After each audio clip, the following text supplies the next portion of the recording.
Dengan mempelajari Sirah Nabawiyah, maka makin menambah kecintaan kepadanya. Semoga yang subscribe juga dimudahkan jalannya menuju surga. Silahkan tekan tombol like supaya postingan ini semakin tersebar. Dan tulis doa serta hajat pemirsa di kolom komentar. Semoga semakin banyak yang mengaminkan, maka semakin cepat terkabul. Nabi Sulaiman alaihi salam adalah manusia terkaya sepanjang sejarah kehidupan manusia di muka bumi. Dalam beberapa kitab suci seperti Al-Quran, Alkitab, dan Injil, Nabi Sulaiman alaihi salam dijelaskan sebagai manusia terkaya yang pernah hidup di muka bumi. Tidak ada satupun manusia yang bisa mengalahkan total kekayaannya hingga hari kiamat tiba. Para arkeolog telah menemukan situs peninggalan sejarah Islam yang mengungkap total kekayaan Nabi Sulaiman alaihi salam. Erez bin Yosef, seorang profesor sekaligus peneliti, ia menyatakan bahwa 3.000 tahun yang lalu Nabi Sulaiman alaihi salam diperkirakan memiliki kekayaan senilai 2,2 triliun US dollar. Dan apabila dikonversikan dengan nilai mata uang dolar hari ini, jika dirupiahkan, maka nilainya setara dengan 32.891.870 triliun rupiah. Profesor itu juga menjelaskan bahwa kekayaan Nabi Sulaiman alaihi salam berasal dari dua sumber, yakni istana kerajaan dan tambang tembaga.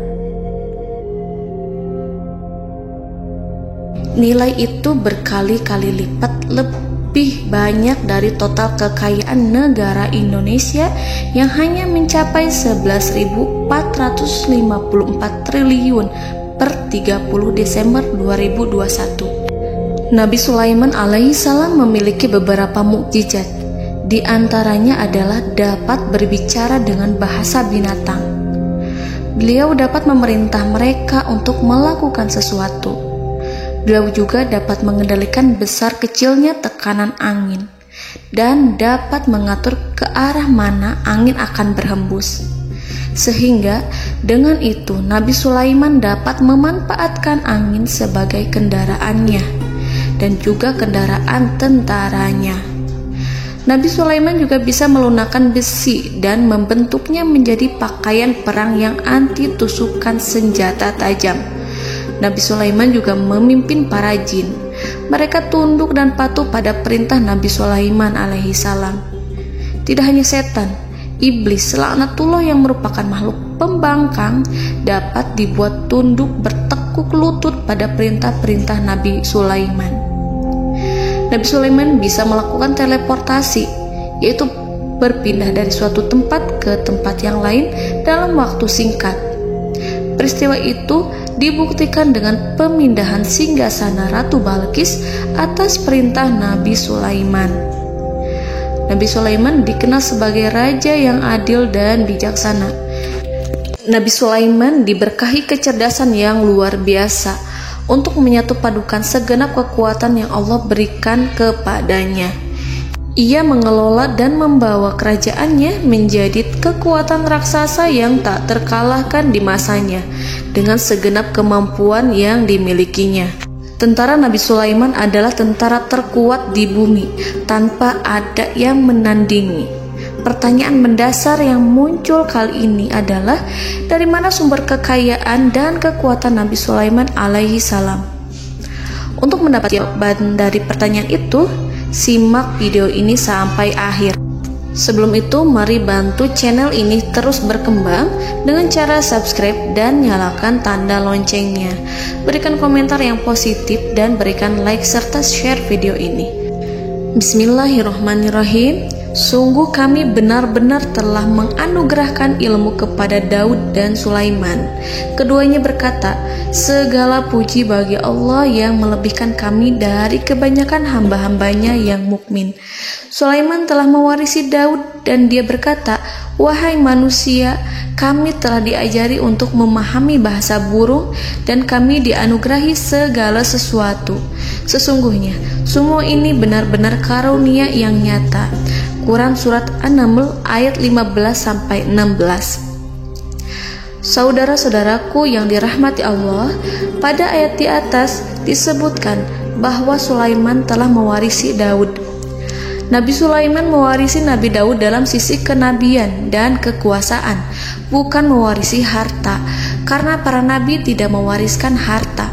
Sebab sepeninggalan mereka, harta para nabi menjadi sedekah bagi orang-orang yang ada di sekitarnya, yaitu orang-orang fakir dan orang-orang yang membutuhkan. Dan harta para nabi tidak dikhususkan bagi kalangan keluarganya.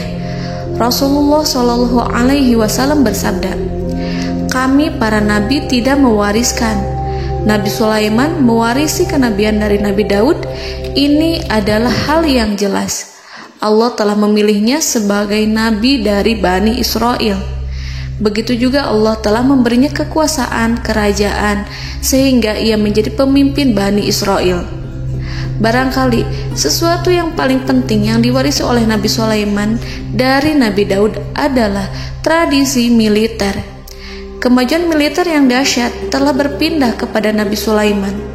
Nabi Daud sebenarnya adalah seorang pengembala kambing yang sangat miskin, tetapi seiring dengan perjalanan waktu, ia menjadi komandan pasukan tiada tanding.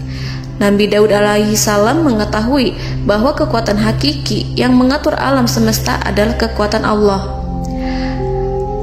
Ketika Nabi Daud mengelurkan tangannya dan memegang potongan batu, lalu beliau melemparkannya dengan ketepel ke arah Jalut, kepala Jalut retak dan ambruk menghantam tanah.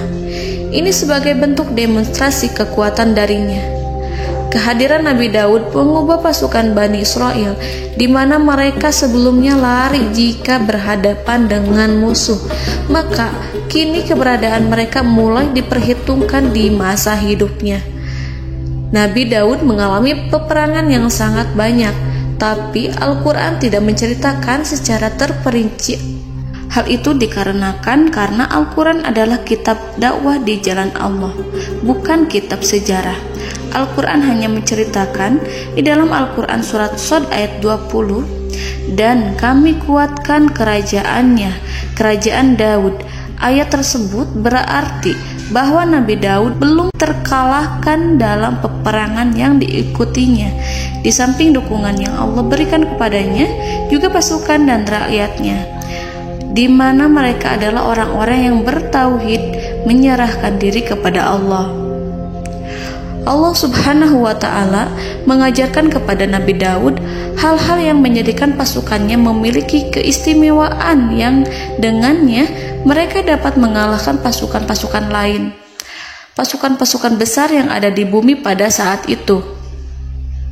Allah Subhanahu wa Ta'ala berfirman dalam surat Saba ayat 10, "Dan kami telah melunakkan besi untuknya."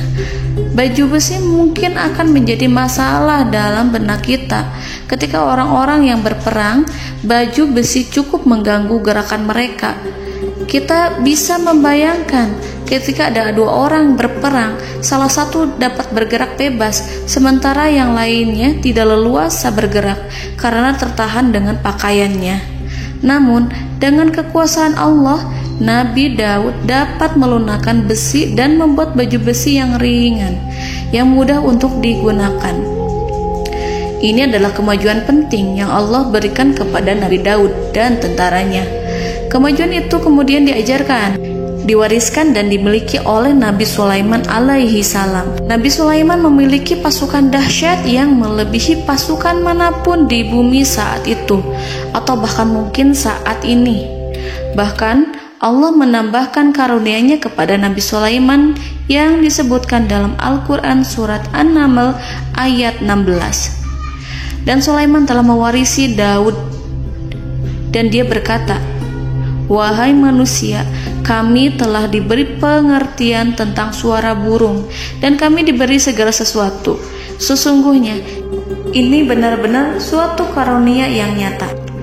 Saudara-saudaraku yang dirahmati Allah, pada suatu hari Nabi Sulaiman alaihi salam menengadahkan tangannya dan berdoa kepada Allah Subhanahu wa ta'ala. Antara hati Nabi dan Allah tidak ada penghalang, tidak ada jarak, tidak ada sekatan waktu, tidak ada satupun dari para nabi yang berdoa kepada Allah kecuali doanya pasti dikabulkan. Doa Nabi Sulaiman alaihi salam direkam dalam Al-Quran surat Shad ayat 35. Nabi Sulaiman berkata, "Ya Tuhanku, ampunilah aku, anugerahkanlah kepadaku kerajaan yang tidak dimiliki oleh seorang pun sesudahku." Nabi Sulaiman menginginkan dari Allah sesuatu kerajaan yang belum pernah diperoleh oleh siapapun setelahnya. Allah Subhanahu wa ta'ala mengabulkan doa Nabi Sulaiman dan memberinya kerajaan tersebut. Nabi Sulaiman mewarisi kekuasaan, kenabian, hikmah ilmu dari Nabi Daud alaihi salam. Orang-orang menyebut Nabi Sulaiman Al-Hakim, Sulaiman yang bijaksana. Kebijaksanaan Nabi Sulaiman tidak terbatas pada keadilannya di tengah-tengah manusia dan juga kasih sayangnya kepada mereka. Namun, kebijaksanaan Nabi Sulaiman juga berlaku di kalangan burung dan binatang lainnya. Nabi Daud juga mengenal bahasa burung, tetapi Nabi Sulaiman dapat berbicara dengan bahasa burung. Bahkan, ia dapat menggantikannya sebagai pembantunya. Ketika Nabi Daud bertasbih di gunung, burung-burung serta binatang buas ikut bertasbih bersamanya. Bahkan angin pun berhenti untuk mendengarkan tasbih itu. Sedangkan Nabi Sulaiman alaihi salam, Allah Subhanahu wa ta'ala memberinya karunia lebih dari itu, di mana binatang-binatang buas tunduk padanya, begitu juga angin dan burung. Saudara-saudaraku yang dirahmati Allah, Nabi Sulaiman alaihi salam mampu mendengarkan bisikan semut yang berbicara kepada sesama mereka. Bahkan ia mampu memerintahkan semut tersebut sehingga semut itu menjadi taat pada perintahnya. Pasukan Nabi Sulaiman memiliki kekuatan yang sangat dahsyat. Belum pernah ada di dunia ini satu pasukan pun yang memiliki kekuatan seperti itu. Kekuatan Nabi Sulaiman berasal dari beberapa kombinasi yang sangat mengagumkan, sehingga karenanya ia tidak dapat tertandingi. Kekuatan itu terdiri dari manusia, binatang-binatang, jin, dan lain sebagainya. Kita mengetahui bahwa jin adalah makhluk Allah dan manusia tidak mampu melihatnya atau menghadirkannya atau meminta pertolongan kepadanya. Sedangkan Nabi Sulaiman telah diberi Allah suatu kemampuan untuk menundukkan jin, mempekerjakan mereka sebagai tentara di tengah-tengah peperangan. Bahkan ia mampu menjadikan mereka sebagai pekerja-pekerja kasar di kerajaannya saat tidak ada peperangan. Oleh sebab itu, ketika ada pasukan lain yang mencoba melawan pasukan Nabi Sulaiman, mustahil mereka akan mendapatkan kemenangan. Bahkan pasukan Nabi Sulaiman diperkuat oleh pasukan burung. Burung di pasukan Nabi Sulaiman memerankan tugas penting, yaitu menjadi agen intelijen.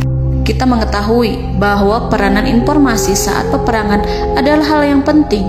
Dari informasi tersebut, pasukan dapat mengetahui keadaan lawannya. Demikianlah peranan burung pada pasukan Sulaiman.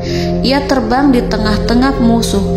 Kemudian, ia kembali kepada Nabi Sulaiman untuk menyampaikan berita tentang keadaan lawannya. Di samping jin dan burung, Allah juga menundukkan angin untuk Nabi Sulaiman. Nabi Sulaiman dapat memerintahkan angin dan ia mampu untuk menaiki angin tersebut.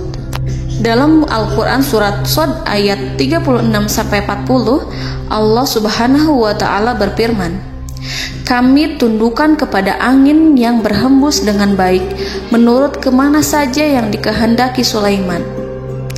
Dan kami tundukkan pula kepadanya setan-setan, semuanya ahli bangunan dan penyelam, dan setan yang lain yang terikat dalam belenggu.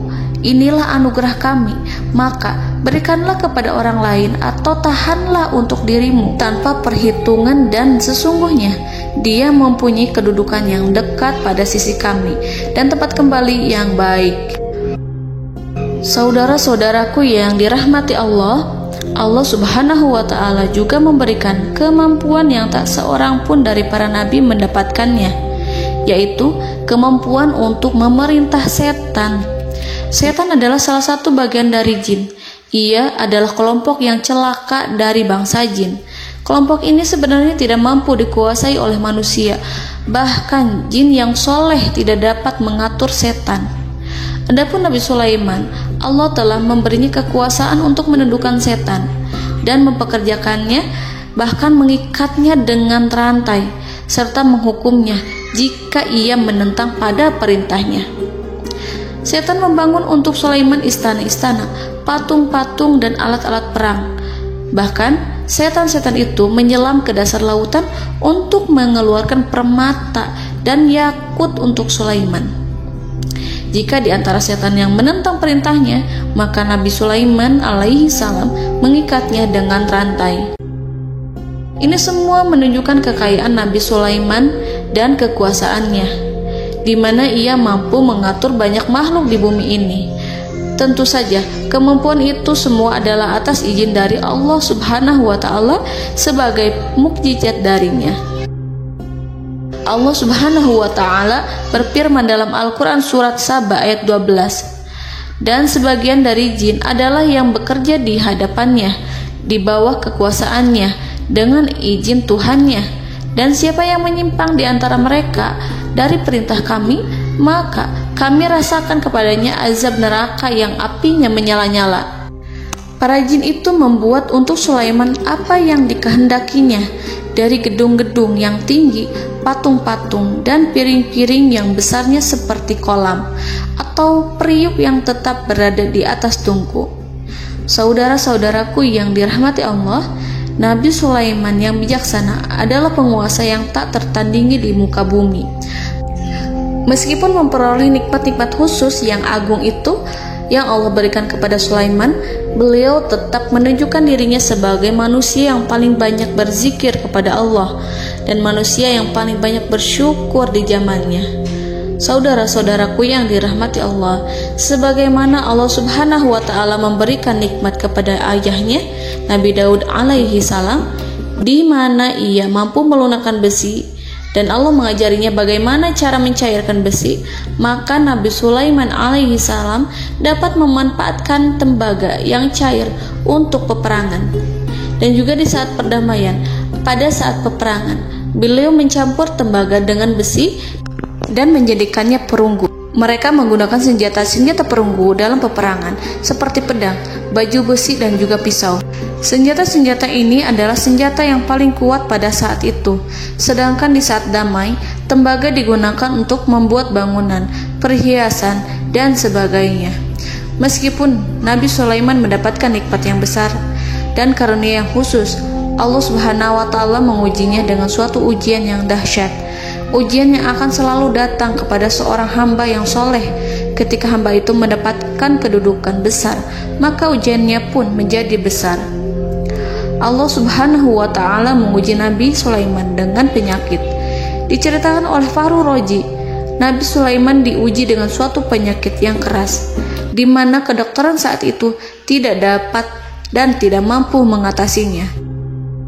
Sakitnya Nabi Sulaiman sangat keras, sehingga para dokter dari kalangan manusia ataupun jin tidak mampu menghilangkan penyakit itu. Lalu burung-burung menghadirkan rumput-rumput yang dianggapnya sebagai obat, tetapi Nabi Sulaiman tak kunjung sembuh. Semakin hari penyakit Nabi Sulaiman semakin menjadi-jadi, sehingga ketika Nabi Sulaiman duduk di atas kursi, ia duduk bagaikan tubuh tanpa roh. Seakan-akan ia mati karena saking keras penyakit yang dideritanya. Sakit yang diderita oleh Nabi Sulaiman alaihi salam berlangsung sangat lama. Namun Nabi Sulaiman tidak henti-hentinya berzikir kepada Allah dan meminta kesembuhan kepadanya, serta selalu beristighfar dan mengungkapkan rasa cinta kepadanya. Selesailah ujian Allah terhadap hambanya Nabi Sulaiman. Beliau pun sembuh Nabi Sulaiman merasakan kembali kesehatannya setelah ia mengetahui segala kejayaan dan segala kekuasaan serta segala kebesarannya tidak lagi mampu menghilangkan penyakit yang dideritanya kecuali jika Allah menghendaki. Saudara-saudaraku yang dirahmati Allah, Nabi Sulaiman telah membangun tempat ibadah, tempat sujud, sehingga manusia menyembah Allah di dalamnya. Orang-orang yang membangunnya berjumlah puluhan ribu orang. Tentu setiap kelompok dari mereka memiliki pekerjaan masing-masing. Di antara mereka ada yang mencairkan tembaga, di antara mereka ada yang tukang pahat, ada yang tukang ukir, ada yang membelah batu, ada yang memotong kayu, ada yang mendatangkan rumput-rumput dari Libanon, ada yang mendatangkan emas dan menjadikannya lempengan-lempengan yang mengkilat untuk menutupi kayu, serta untuk melapisi dinding-dinding. Bahkan golongan jin pun membantu membangun tempat tersebut, tentu dengan perintah dan bimbingan Nabi Sulaiman. Mereka membuat patung-patung yang besar, membuat bejana yang besar untuk tempat makan para tentara dan pekerja, yaitu bejana seperti gunung. Karena saking berat dan besarnya, mereka juga membuat tempat-tempat minum yang besarnya seperti kolam. Nabi Sulaiman mengawasi para pekerjanya dan juga mengurusi masyarakatnya, di mana beliau mengenali problem mereka dan berusaha memecahkannya. Beliau juga mengawasi pasukan dari kalangan binatang dan burung. Beliau mengetahui apabila ada satu di antara mereka yang tidak datang, kemana ia pergi, serta mengapa ia pergi. Nabi Sulaiman menguasai pengetahuan itu semua. Nabi Sulaiman bukan hanya mengetahui problem tentara-tentaranya dari kalangan manusia ataupun tentaranya dari kalangan burung, namun ia juga menunjukkan kasih sayang terhadap semut, di mana beliau mendengar bisikannya dan tidak suka untuk menginjaknya. Nabi Sulaiman selalu menundukkan kepalanya ke bumi sebagai bentuk rasa rendah diri dan syukur kepada Allah. Pada suatu hari, Nabi Sulaiman alaihi salam berjalan di depan tentaranya dan tiba-tiba ia mendengar suara semut yang berkata kepada temannya dari kalangan semut. Hal itu terekam dalam Al-Quran surat An-Naml ayat 18-19. Wahai semut-semut, masuklah ke dalam sarang-sarangmu agar kamu tidak terinjak oleh Sulaiman dan tentaranya, sedangkan mereka tidak menyadarinya. Nabi Sulaiman alaihi salam tersenyum mendengar itu dan ia berdoa, "Ya Allah, ya Tuhanku, berilah aku ilham untuk tetap mensyukuri nikmat-Mu yang telah Engkau anugerahkan kepadaku dan kepada kedua orang ibu bapakku, dan untuk mengerjakan amal soleh yang Kau ridhoi, dan masukkanlah aku ke dalam rahmat-Mu, ke dalam golongan hamba-hamba-Mu yang soleh." Saudara-saudaraku yang dirahmati Allah, meskipun Nabi Sulaiman mendapatkan kekuasaan dan memiliki tentara yang besar, namun beliau menunjukkan kasih sayang terhadap bangsa semut. Beliau mendengarkan bisikannya dan melihat semut yang ada di depannya. Oleh karena itu, tak mungkin baginya untuk menginjak golongan semut itu. Nabi Sulaiman bersyukur kepada Allah telah memberinya nikmat, yaitu nikmat rahmat dan kasih sayang. Di samping itu, Nabi Sulaiman alaihi salam adalah orang paling kaya di dunia. Istananya terbuat dari kayu gaharu yang memiliki wangi harum. Istananya terbuat dari emas yang terkadang dari kristal. Beliau juga memiliki kursi besar yang terbuat dari emas dan permata. Istana Nabi Sulaiman merupakan istana yang paling besar di dunia. Nabi Sulaiman menggunakan pakaian dari emas dan permata. Meskipun demikian, Nabi Sulaiman tetap menunjukkan sebagai hamba yang berserah diri dan rendah diri di hadapan Allah Subhanahu wa Ta'ala. Nabi Sulaiman yang merendahkan diri di hadapan Allah, ia selalu sujud kepada Allah, sebagaimana ayahnya yang selalu bertasbih pada Allah. Nabi Sulaiman selalu melantunkan lagu-lagu cinta ilahi dan hanya memuji Allah Subhanahu wa Ta'ala. Pada suatu hari, Nabi Sulaiman alaihi salam mengeluarkan perintah kepada pasukannya untuk bersiap-siap. Kemudian, Nabi Sulaiman keluar dan memeriksa pasukannya satu demi satu. Kelompok yang pertama adalah kelompok manusia. Nabi Sulaiman memperhatikan kesiapan mereka. Lalu Nabi Sulaiman mengeluarkan perintah-perintah kepada mereka. Kemudian Nabi Sulaiman memeriksa kelompok jin dan menyampaikan perintahnya kepada mereka. Beliau memenjarakan jin yang tampak bermalas-malasan saat bekerja. Lalu beliau memeriksa binatang dan berkata kepada mereka, apakah mereka sudah makan dengan baik? Apakah mereka tidur dengan nyenyak? Apakah ada yang mengadu pada mereka, misalkan karena penyediaan makanan yang tidak layak? Apakah ada di sana yang sakit dan lain sebagainya? Ketika Nabi Sulaiman merasa puas dengan semuanya, Nabi Sulaiman memasuki tenda tempat berkumpulnya para burung. Nabi Sulaiman alaihissalam kemudian memasuki tenda tersebut, mengamati keadaan di sekitarnya, sehingga beliau mengetahui bahwa ada satu burung yang tidak hadir, yaitu burung hudhud. Mengapa aku tidak melihat burung hudhud? Burung-burung yang lain tampak terdiam sebagai penghormatan, dan mereka mendengarkan apa yang akan dikatakan pemimpin mereka. Nabi Sulaiman mengarahkan pandangannya pada semua burung dan tidak menemukan burung hudhud di antara mereka. Tak seekor burung pun yang mengetahui keberadaannya. Burung hudhud absen pada apel wajib kali ini. Nabi Sulaiman mulai menampakkan kemarahannya. Tiba-tiba, seekor burung kecil memberanikan diri untuk berkata kepada Nabi Sulaiman, Wahai Nabi yang mulia, seharusnya Hudhud ada bersamaku kemarin untuk melaksanakan tugas penyelidikan. Ia adalah pemimpin misi itu. Namun, burung Hudhud belum datang. Oleh karena itu, aku tidak pergi bersamanya. Burung itu tampak gemetar. Nabi Sulaiman mengetahui bahwa Hudhud tidak hadir dan tak seorang pun mengetahui kemana ia pergi. Burung hudhud pergi tanpa izin terlebih dahulu.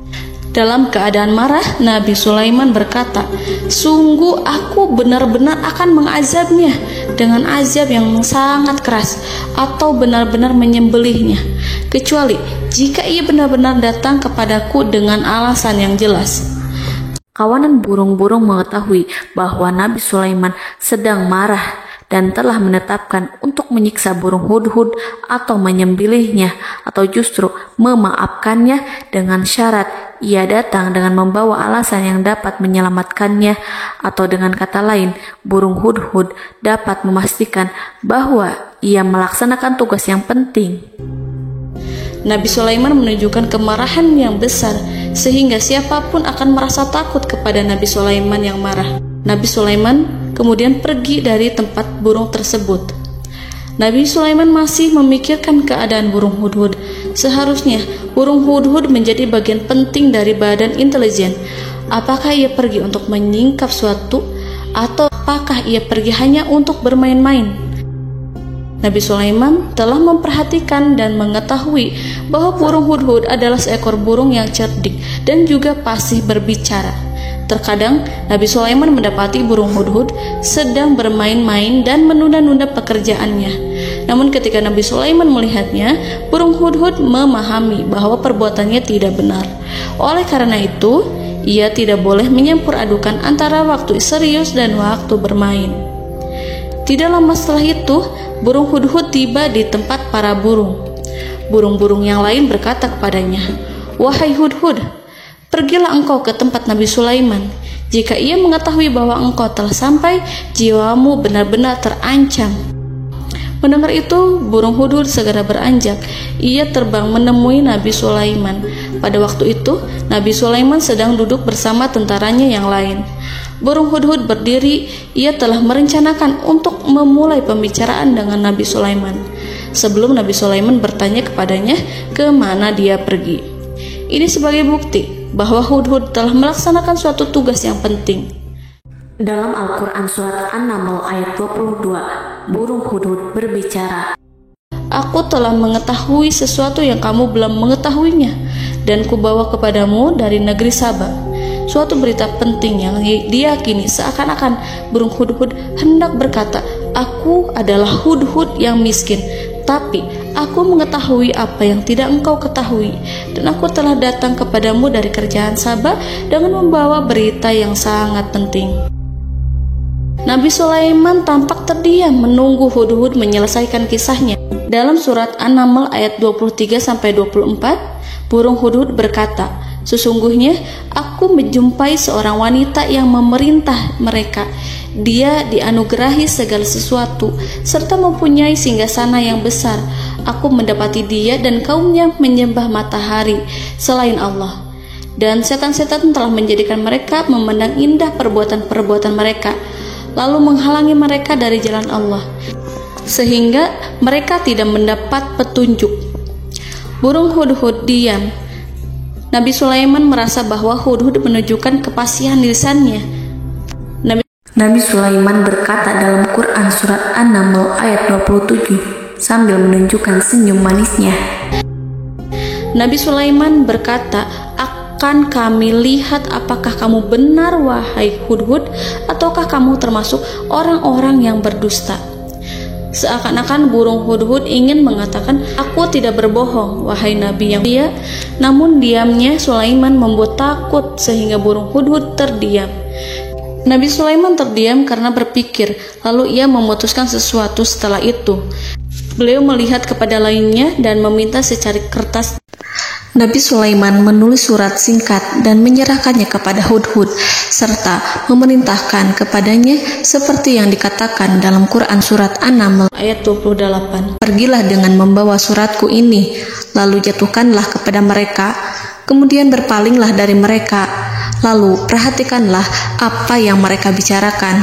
Al-Quranul Karim hanya menceritakan dalam Quran surat An-Naml bagaimana perginya hudhud dan bagaimana ia menyerahkan surat itu. Lalu Al-Quran langsung menyebut keadaan kerajaan Balqis yang saat itu sedang membaca surat di depan para pembesar kerajaan dan para menterinya. Dalam Al-Quran surat An-Naml ayat 29-31 berkatalah Balqis, "Wahai pembesar-pembesar, sesungguhnya telah dijatuhkan kepadaku sebuah surat yang mulia. Sesungguhnya surat ini dari Sulaiman, dan sesungguhnya isinya dengan menyebut nama Allah yang Maha Pengasih lagi Maha Penyayang, bahwa janganlah kalian berlaku sombong terhadapku, dan datanglah kepadaku sebagai orang yang berserah diri." Saudara-saudaraku yang dirahmati Allah, dalam surat tersebut Nabi Sulaiman menyebutkan supaya mereka menyerahkan diri dan tunduk kepada perintah Nabi Sulaiman. Nabi Sulaiman memerintahkan agar mereka meninggalkan penyembahan terhadap matahari. Nabi Sulaiman tidak mempersoalkan akidah mereka dan tidak memuaskan mereka dengan apapun. Nabi Sulaiman hanya memerintahkan bahwa ia berada di atas kebenaran. Bukankah ia didukung kekuatan yang berlandaskan keyakinan yang dimilikinya? Nabi Sulaiman hanya memerintahkan mereka agar tunduk dan patuh kepadanya. Ratu Sabak menyampaikan surat tersebut di tengah-tengah kaumnya. Dalam Quran surat An-Naml ayat 32 dijelaskan, "Dan berkatalah Balqis, wahai para pembesar, berilah aku pertimbangan dalam urusanku ini.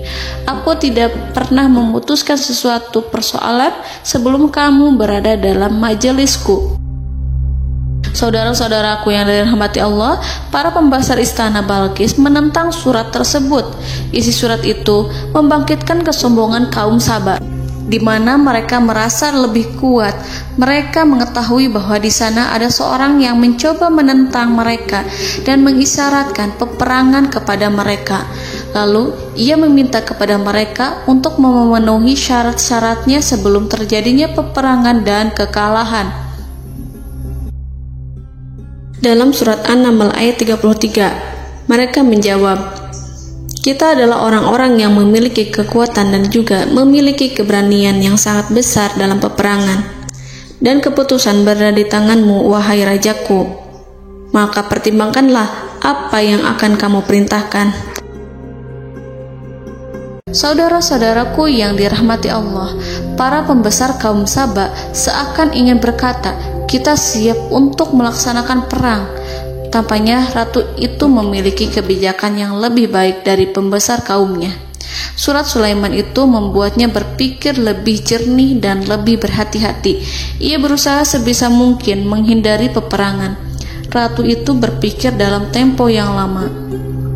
Nama Sulaiman tidak diketahuinya dan ia pun belum pernah mendengarnya. Oleh karena itu, Ratu kaum Sabak tidak mampu mengetahui dan mendeteksi seberapa besar kekuatan Nabi Sulaiman. boleh jadi Nabi Sulaiman memiliki kekuatan yang dahsyat, sehingga ia mampu memerangi kekuasaannya dan mengalahkannya. Kemudian ratu memperhatikan apa yang ada di sekelilingnya. Ia melihat kemajuan masyarakatnya dan juga kekayaannya. Barangkali ia mengira bahwa Nabi Sulaiman iri terhadap kemajuan dan kekayaannya itu, sehingga Nabi Sulaiman ingin menyerangnya. Setelah mempertimbangkan isi surat Nabi Sulaiman dengan cermat, Ratu Saba memilih untuk tidak bersikap ceroboh dan bodoh. Ratu lebih suka untuk menggunakan bahasa kelembutan. Ia mengirim kepada Nabi Sulaiman suatu hadiah yang besar. Ratu mengira bahwa Nabi Sulaiman seorang yang ambisius, yang boleh jadi ia telah mendengar tentang kekayaan kerajaan Saba. Para utusan pergi dengan membawa hadiah dari Ratu Saba. Ratu berharap agar mereka dapat memasuki kerajaan Nabi Sulaiman dan akan mengetahui kondisi kerajaannya. Saat mereka pulang, Ratu ingin mendengar secara langsung dari mereka tentang bagaimana keadaan kaum Nabi Sulaiman dan pasukannya. Setelah mendapatkan informasi yang cukup, maka Ratu Balqis dapat membuat sesuatu keputusan yang tepat. Ratu menyembunyikan apa yang terlintas dalam pikirannya, lalu ia berbicara kepada pembesar istananya bahwa ia dapat menyingkap niat jahat Raja Sulaiman melalui cara mengirimkan hadiah kepadanya. Ratu lebih memilih cara tersebut dan menunggu reaksi dari Nabi Sulaiman. Ratu berhasil memuaskan para pembesar istana, dan untuk sementara ia menghilangkan ide untuk berperang. Karena para raja jika menyerang suatu desa, maka pemimpin desa tersebut adalah orang yang paling banyak mendapatkan kehinaan. Akhirnya, para pembesar kaumnya merasa puas dengan pikiran Ratu Balqis. Saudara-saudaraku yang dirahmati Allah, dalam surat An-Naml ayat 34-35 dijelaskan, Ratu Balqis berkata, "Sesungguhnya raja-raja apabila memasuki suatu negeri, niscaya mereka akan membinasakannya dan menjadikan penduduknya yang mulia menjadi hina. Dan demikian pula lah yang akan mereka perbuat. Dan sesungguhnya aku akan mengirim utusan kepada mereka dengan membawa hadiah, dan aku akan menunggu apa yang akan dibawa kembali oleh utusan itu." Kemudian sampailah hadiah dari Ratu Balqis kepada Nabi Sulaiman. Para intelijen Nabi Sulaiman memberitahunya bahwa utusan Balqis datang dengan membawa hadiah. Nabi Sulaiman langsung mengetahui bahwa Ratu Balqis itu sengaja mengirim orang-orangnya untuk mengetahui atau untuk mendapatkan informasi tentang kekuatannya. Lalu setelah itu ia akan mengambil keputusan atau mengambil sikap kepada kerajaan Sulaiman. Nabi Sulaiman segera memanggil semua pasukannya untuk berkumpul. Utusan Balqis segera memasuki istana Nabi yang dipenuhi dengan pasukan yang besar bersenjata. Melihat itu, utusan Ratu Balqis tercengang dan terkejut ketika mereka melihat kekayaan yang mereka bawa tidak ada apa-apanya dibandingkan dengan kerajaan Nabi Sulaiman. Hadiah mereka tampak tidak berarti. Emas yang mereka bawa tampak tidak memiliki makna saat mereka memasuki istana Nabi Sulaiman yang terbuat dari kayu-kayu pohon gaharu yang mengeluarkan bau yang harum serta dihiasi dengan emas permata.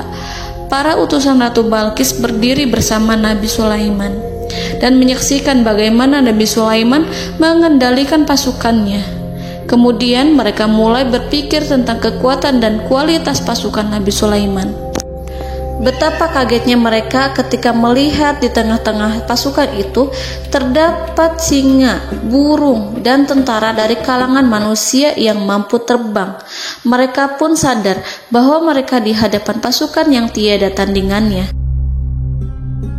Selesailah demonstrasi pasukan Nabi Sulaiman. Kemudian para utusan ratu dipersilahkan maju ke tempat hidangan makanan. Para utusan itu sangat terkejut ketika melihat berbagai macam makanan dari penjuru dunia ada di depannya. Dan di antara makanan itu terdapat pula makanan yang biasa ditemukan di negeri mereka. Tetapi mereka melihat bahwa makanan itu memiliki rasa yang lebih istimewa. Selain itu, piring-piring yang ada di depan mereka terbuat dari emas dan mereka dilayani oleh laki-laki yang berhias dengan emas. Di meja makan itu terdapat burung, ikan laut, dan berbagai macam daging yang mereka tidak mampu lagi membedakan daging apa itu. Nabi Sulaiman tidak makan bersama mereka, tapi beliau makan dengan menggunakan piring yang terbuat dari kayu. Beliau memakan roti yang kering yang dicampur dengan minyak. Inilah makanan yang dipilih Nabi Sulaiman. Makan bersama mereka dalam keadaan diam, mereka merasa kehadiran Nabi Sulaiman menciptakan suatu wibawa yang luar biasa. Selesai perjamuan itu, lalu dengan sangat malu mereka menyerahkan hadiah dari Ratu Balqis kepada Nabi Sulaiman. Hadiah itu berupa emas yang bagi mereka hadiah itu sangat bernilai tinggi.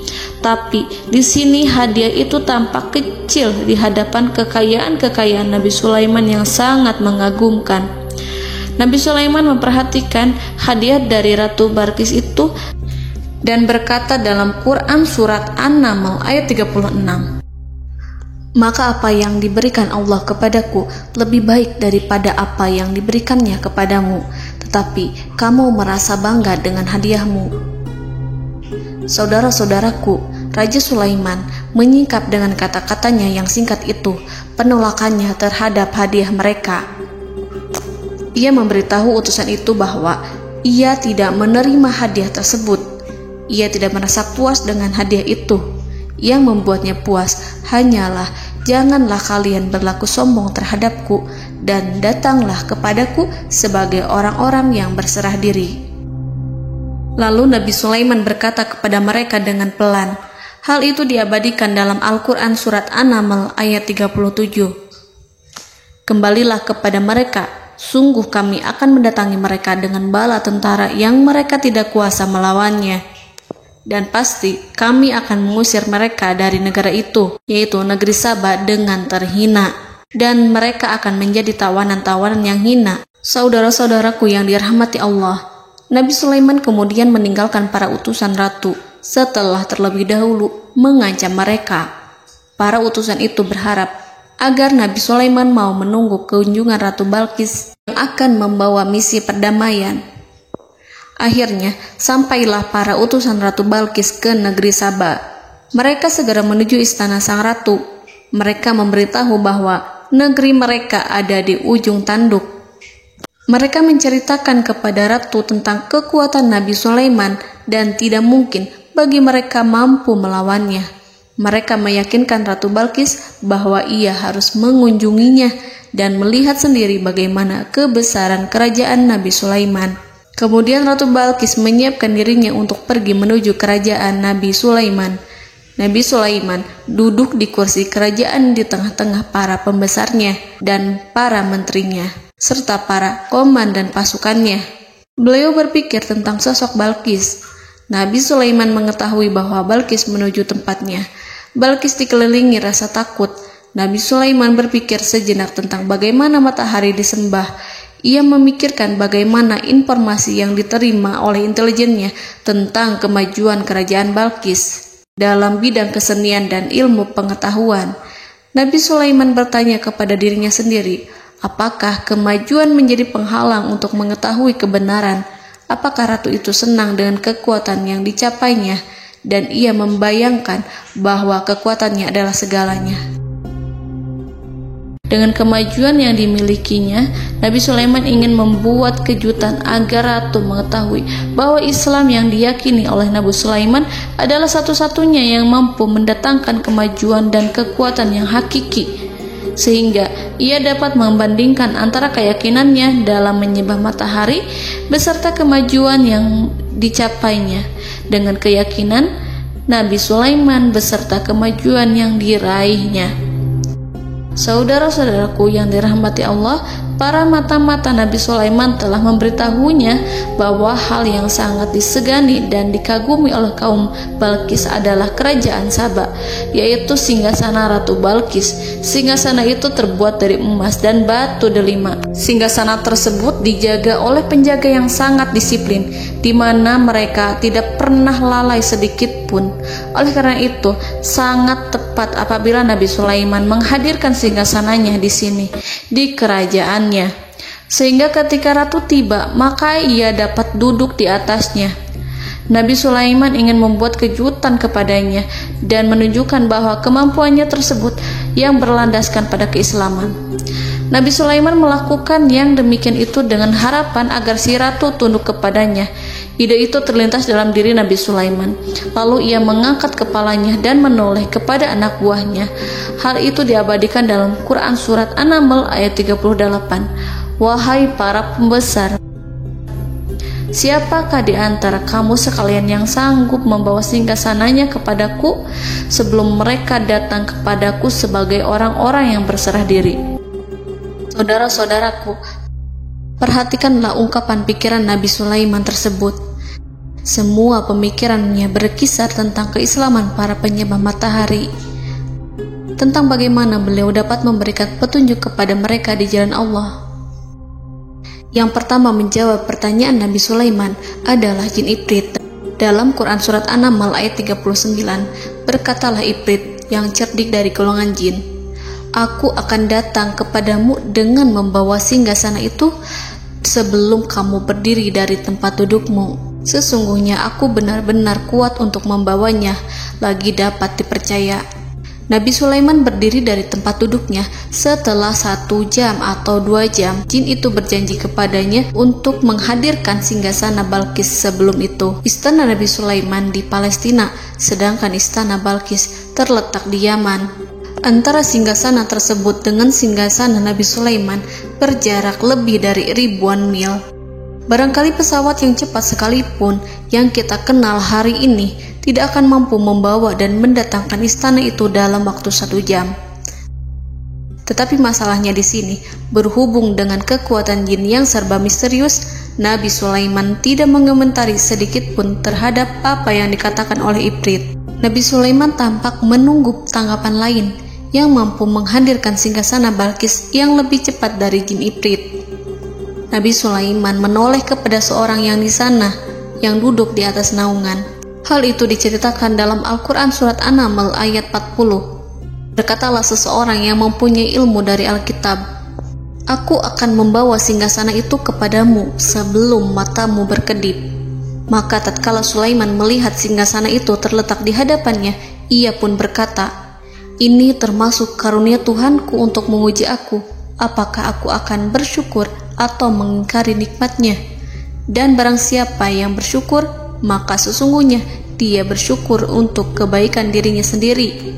Dan barang siapa yang ingkar, maka sesungguhnya Tuhanku Maha Kaya lagi Maha Mulia." Saudara-saudaraku, belum lama seseorang yang mempunyai ilmu dari Alkitab menyatakan kalimatnya, sehingga singgasana itu tiba-tiba ada di depan Nabi Sulaiman, yang mampu menghadirkan singgasana itu lebih cepat dari kedipan mata. Al-Quranul Karim tidak menyingkap kepribadian seseorang yang menghadirkan singgasana itu. Al-Quran hanya menggarisi bahwa orang itu mempunyai ilmu dari Alkitab. Al-Quran tidak menjelaskan kepada kita apakah ia seorang malaikat ataukah manusia ataukah jin. Al-Quran sengaja tidak menyingkap hakikat kitab yang dimaksud. Saudara-saudaraku yang dirahmati Allah, setelah melihat singgasana itu, Nabi Sulaiman bersyukur kepada Allah. Ia mulai memperhatikan singgasana sang ratu. Singgasana tersebut merupakan simbol pembangunan dan juga kemajuan. Tetapi nampaknya ia hanya sesuatu yang biasa saja jika dibandingkan dengan kekuasaan dan kebesaran ciptaan yang dibuat oleh manusia dan jin di kalangan istana Nabi Sulaiman. Nabi Sulaiman memikirkan dalam tempo yang sangat lama singgasana Ratu Balkis itu. Kemudian beliau memerintahkan agar singgasana itu diperbaiki, sehingga saat Ratu Balkis datang, dia akan mengujinya. Apakah Ratu Balkis dapat mengenali singgasananya ataukah tidak? Dalam Al-Quran Surat An-Naml ayat 41, Nabi Sulaiman berkata, "Ubahlah baginya singgasananya, maka kita akan melihat apakah dia mengenal ataukah dia termasuk orang-orang yang tidak mengenalnya." Saudara-saudaraku yang dirahmati Allah, Nabi Sulaiman memerintahkan agar dibangun istana yang akan digunakan untuk menyambut Ratu Balkis. Nabi Sulaiman memilih tempat di laut, dan ia memerintahkan agar dibangun suatu istana di mana sebagian besarnya terdiri dari air laut. Nabi Sulaiman memerintahkan agar lantainya itu terbuat dari kaca yang tebal dan kuat, sehingga orang-orang yang berjalan di atas istana itu akan dapat melihat di bawahnya ada ikan-ikan berwarna-warni yang berenang-renang. Dan mereka akan melihat rumput-rumput laut yang bergerak-gerak. Akhirnya, selesailah pembangunan istana itu. Saking bersihnya kaca lantainya, sehingga tampak di sana tidak ada kaca. Burung hudhud memberitahu Nabi Sulaiman bahwa Balqis telah sampai dekat kerajaannya. Kemudian Ratu Balqis datang. Al-Quran tidak menyebutkan keadaan Nabi Sulaiman saat menyambut Balqis, namun Al-Quran menunjukkan dua sikap Ratu Balqis. Yang pertama, bagaimana sikap Balqis ketika pertama kali melihat singgasananya yang datang mendahuluinya, padahal ia telah meninggalkan pengawalannya untuk tetap setia menjaga singgasananya itu. Keadaan kedua adalah keadaan di depan istana yang dibangun untuk penyambutan Balqis. Istana itu penuh dengan permata yang berenang-renang di bawahnya ikan-ikan. Dalam Quran Surat An-Naml ayat 42 dijelaskan, dan ketika Balqis datang, ditanyakanlah kepadanya, serupa inikah singgasanamu? Balqis menjawab, seakan-akan singgasana ini adalah singgasanaku. Kami telah diberi pengetahuan sebelumnya, dan kami adalah orang-orang yang berserah diri. Saudara-saudaraku, pada dialek di atas, Balqis melihat singgasananya dan ia tercengang saat mengetahui bahwa itu adalah singgasana miliknya. Namun kemudian ia mulai ragu karena melihat tidak sepenuhnya itu singgasana miliknya. Jika itu benar-benar miliknya, lalu bagaimana ia datang mendahuluinya? Dan bila bukan singgasananya, maka bagaimana Sulaiman dapat meniru sepersis dan seteliti itu? Padahal Sulaiman tidak pernah sekalipun ke kerajaannya. Nabi Sulaiman berkata saat melihat Balqis mengamati singgasananya, apakah ini singgasanamu? Balqis terlihat sangat kebingungan, namun setelah itu ia menjawab, sepertinya benar. Nabi Sulaiman berkata, kami telah diberi ilmu sebelumnya dan kami sebagai orang-orang muslim. Saudaraku yang dirahmati Allah, melalui pertanyaan Nabi Sulaiman ingin mengisyaratkan kepada Balqis agar ia membandingkan antara keyakinannya beserta ilmu yang dicapainya dengan keyakinan Nabi Sulaiman yang muslim beserta pengetahuan yang telah diraihnya. Penyembahan terhadap matahari dan pencapaian ilmu yang dicapai oleh Ratu Balqis tanpa tidak ada apa-apanya dibandingkan dengan ilmu Nabi Sulaiman dan keislaman. Nabi Sulaiman telah mendahuluinya dalam bidang ilmu karena keislamannya. Karena itu, sangat mudah baginya untuk mengungguli Balqis dalam ilmu-ilmu yang lainnya. Demikianlah yang disyaratkan dalam pertanyaan Nabi Sulaiman kepada Ratu Balqis. Ratu Saba itu mengetahui bahwa ini adalah singgasananya, di mana singgasana itu datang lebih dahulu daripada dirinya. Beberapa bagian darinya telah diubah saat Balqis masih di perjalanan menuju ke tempat Nabi Sulaiman. Ia berpikir kemampuan apa yang dimiliki Nabi Sulaiman. Ratu Balqis tercengang melihat apa yang disaksikannya, yang berupa buah dari keimanan Nabi Sulaiman dan hubungannya dengan Allah Subhanahu wa Ta'ala. Sebagaimana Balqis juga tercengang ketika melihat kemajuan di bidang ilmu pembangunan, seni, dan ilmu-ilmu yang lainnya. Maka ia tidak lebih kagum lagi saat melihat hubungan yang kuat antara keislaman Nabi Sulaiman dengan ilmunya, serta kemajuan yang diraihnya. Dalam Al-Quran Surat An-Naml ayat 43 dijelaskan, dan apa yang disembahnya selama ini selain Allah mencegahnya untuk melahirkan keislamannya, karena sesungguhnya ia terdahulu termasuk orang-orang yang kafir. Saudara-saudaraku yang dirahmati Allah, berguncanglah dalam benak Balqis ribuan hal ketika melihat keyakinan kaumnya runtuh di hadapan Nabi Sulaiman. Ia menyadari matahari yang disembahnya hanya merupakan ciptaan Allah, dan Allah lah yang menggerakkannya untuk hamba-hambanya. Lalu terbitlah matahari kebenaran dalam dirinya.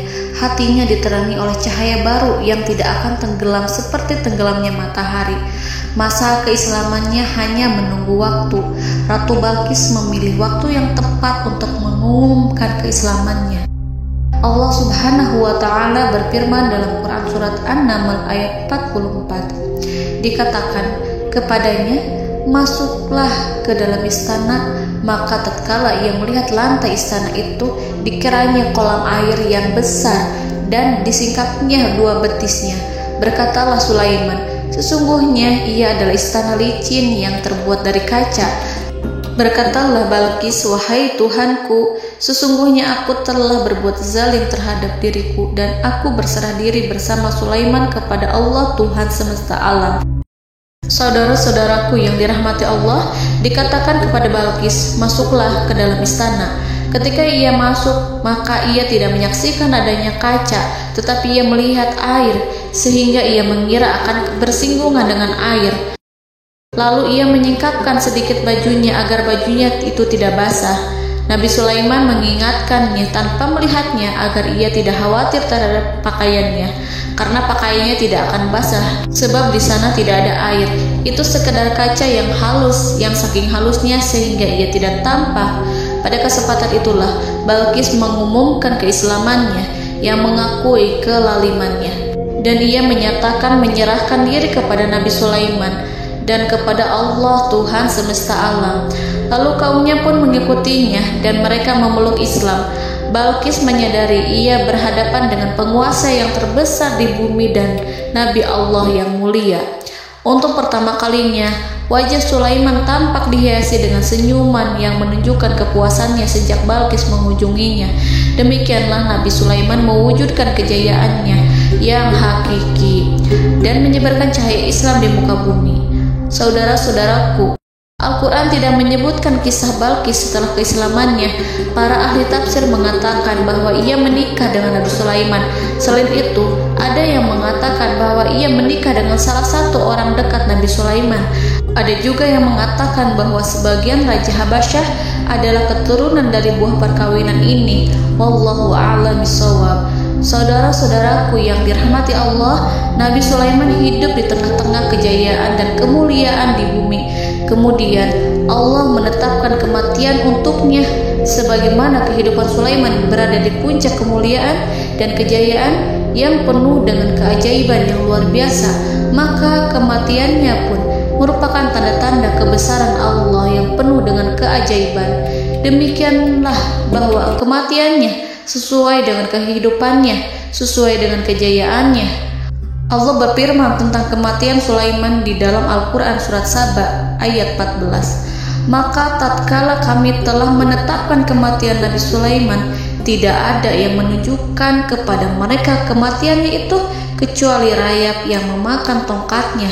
Maka tatkala ia telah tersungkur, tahulah jin bahwa kalau sekiranya mereka mengetahui yang gaib, tentulah mereka tidak akan tetap dalam siksa yang menghinakan. Saudara-saudaraku, kemampuan Nabi Sulaiman untuk menundukkan jin dan mempekerjakan mereka serta hubungan mereka dengan semua itu menimbulkan fitnah di tengah-tengah manusia. Dalam hal tertentu, kematian Nabi Sulaiman merupakan batasan jawaban terhadap fitnah ini. Kami tidak mengetahui siapa yang mengklaim bahwa jin mengetahui hal yang gaib. Apakah itu setan yang terkutuk, atau jin yang bodoh, atau manusia yang tertipu? Kami tidak mengetahui siapa yang bertanggung jawab terhadap tersebarnya isu yang keliru ini. Yang kita ketahui adalah bahwa hal tersebut adalah mempengaruhi sebagian manusia dan jin. Barangkali manusia berkata kepada diri mereka, selama jin melakukan perbuatan yang luar biasa ini, maka apa gerangan yang menjadikan mereka tidak mengetahui hal yang gaib itu? Manusia itu lupa bahwa kunci kegaiban berada di tangan Allah. Masalah ilmu gaib tidak akan mampu dikuasai oleh jin dan manusia.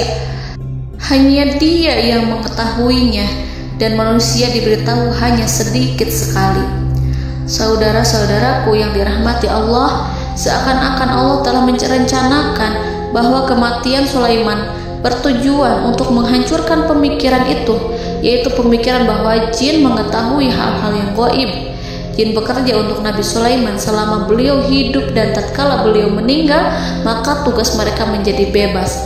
Nabi Sulaiman meninggal tanpa diketahui oleh jin, sehingga mereka tetap bekerja untuk mereka, tetap mengabdi kepada Sulaiman. Seandainya mereka mengetahui hal yang gaib, niscaya mereka tidak akan meneruskan pekerjaan mereka. Saudara-saudaraku, pada suatu hari Nabi Sulaiman memasuki mihrabnya untuk itikaf ibadah dan beribadah kepada Allah. Tak seorang pun yang berani mengganggu khalwatnya. Mihrab Sulaiman terletak di puncak gunung dan dindingnya terbuat dari permata. Pada suatu hari, Nabi Sulaiman duduk bersandar pada tongkatnya dan ia tampak tenggelam dalam tafakur. Beliau berzikir pada Allah hingga rasa kantuk menguasainya. Lalu setelah itu malaikat maut menemuinya. Nabi Sulaiman pun meninggal. Beliau bersandar kepada tongkatnya. Jin melihatnya dan mengira bahwa beliau sedang sholat, sehingga mereka pun terus melanjutkan pekerjaannya. Berlalulah hari demi hari yang panjang. Datanglah rayap, yaitu semut kecil yang memakan kayu. Hewan itu mulai memakan tongkat Nabi Sulaiman. Rayap itu tampak lapar. Sebagian dari tongkat Nabi Sulaiman dimakan beberapa hari oleh rayap itu. Ketika yang dimakannya semakin bertambah, maka tongkat itu pun menjadi rusak dan kemudian jatuh dari tangan Nabi Sulaiman alaihi salam. Tubuh mulia itu kehilangan keseimbangan dan kemudian jatuh terhempas di bumi. Tatkala tubuh suci itu tersungkur, maka manusia segera menuju ke arahnya. Mereka menyadari dan mengetahui bahwa Nabi Sulaiman telah meninggal dalam waktu yang lama. Jin menyadari bahwa mereka tidak mengetahui hal yang gaib, dan manusia pun mengetahui hakikat ini. Seandainya jin mengetahui hal yang gaib, niscaya ia tidak akan meneruskan siksa yang hina. Mereka tidak akan bekerja kepada Sulaiman. Demikianlah Nabi Sulaiman alaihi salam meninggal dalam keadaan duduk dan sholat di mihrabnya. Lalu berita itu tersebar bagaikan api di bumi. Manusia, burung, dan binatang buas mengantarkan jenazah Nabi Sulaiman. Sekawanan burung tampak sedih dan menangis. Semua makhluk bersedih. Akhirnya tak seorang pun mengetahui bahasa burung di bumi. Meninggallah seorang yang memahami pembicaraan burung, binatang-binatang, jin, dan lain sebagainya. Burung-burung itu berkata, betapa beratnya kehidupan di tengah orang-orang yang tidak mengetahui pembicaraan kita. Allahu a'lam.